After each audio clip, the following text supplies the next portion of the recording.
Hello, this is an informational video regarding the Big Three specifically for writing tutoring as part of the UC Davis Academic Assistance and Tutoring Center, otherwise known as the AATC. We use the Big Three, which is helpful especially in terms of facilitating a discussion-based tutoring session, so I highly suggest you all to take notes because this PowerPoint is meant to help you succeed, especially when conducting the demo portion of the interview, which is part of the job discussion portion of the interview.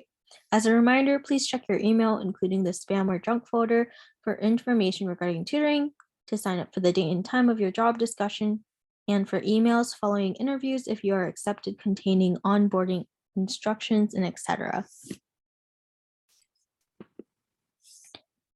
As an overview, we'll be covering the Big Three, tips and tricks for tutoring, as well as for navigating difficult situations.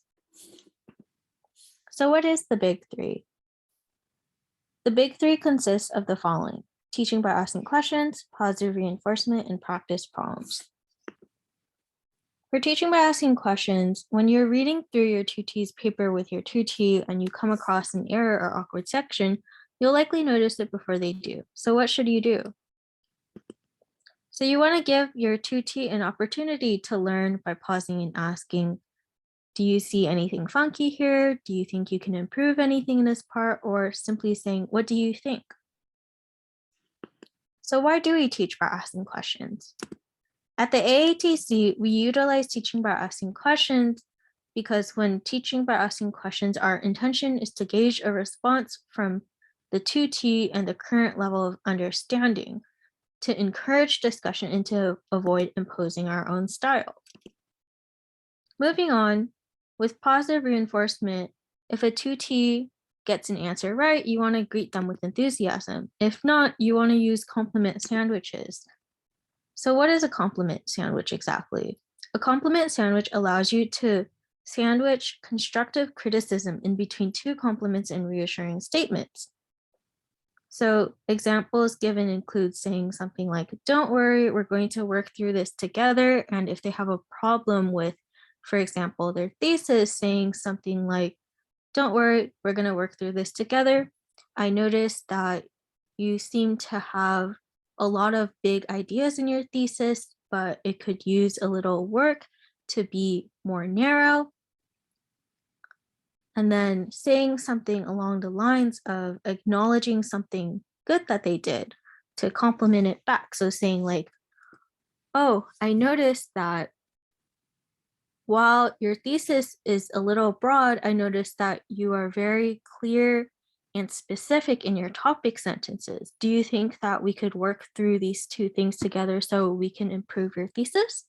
So that's an example of how positive reinforcement can be utilized in a tutoring session.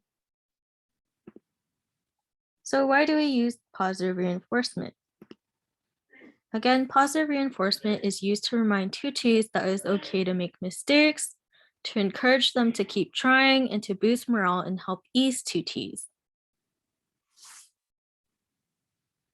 In addition, positive reinforcement is so important as 2Ts are often putting themselves in a vulnerable position by asking for help, especially since at UC Davis, we're in a highly competitive environment.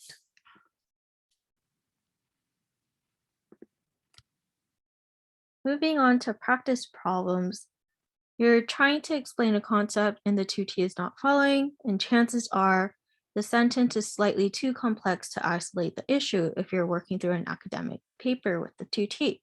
So with practice problems, you can try making up a sentence that is completely unrelated to their topic, but that reflects the issue that they're facing. So why do we use practice problems?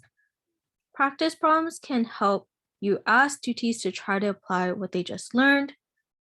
It helps with facilitating more independent and critical thinking on the 2T's part, and it can help build confidence, and you can defer to them or other resources they have at their disposal, such as a professor, TA, or their peers as experts of their own paper, especially for content-related issues. So for practice problems, feel free to make it funny, but keep it simple.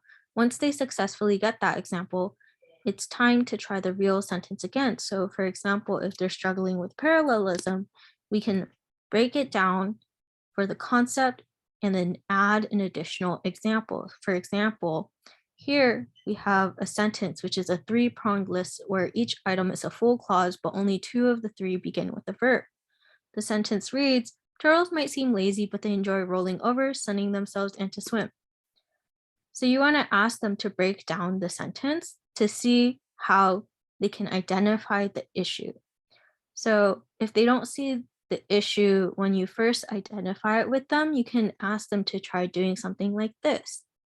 So for example, we have each part of that initial sentence broken down into three separate portions. Turtles might seem lazy, but they enjoy rolling over. Turtles might seem lazy, but they enjoy sunning themselves. And turtles might seem lazy, but they enjoy to swim. So we see with the first two, the verbs are parallel with one another, but the third one is not.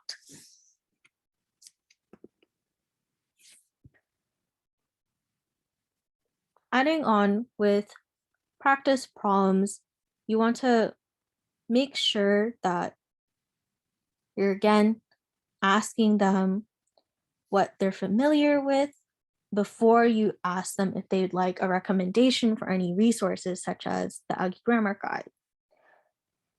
In addition to that, with dues for tutoring, you want to try to implement the big three, of course. You want to let the tutor guide the session, be wary of time constraints, and then again, ask questions. So you could either email it to any of the AATC writing team, for example, the writing specialist, assistants, and head subject tutor. For don'ts for tutoring, you don't want to act condescending or lecture the tutor. You don't want to take over and just give the answer to the tutor.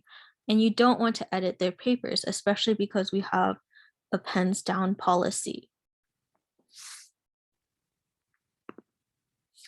Thank you for listening, and then feel free to ask questions.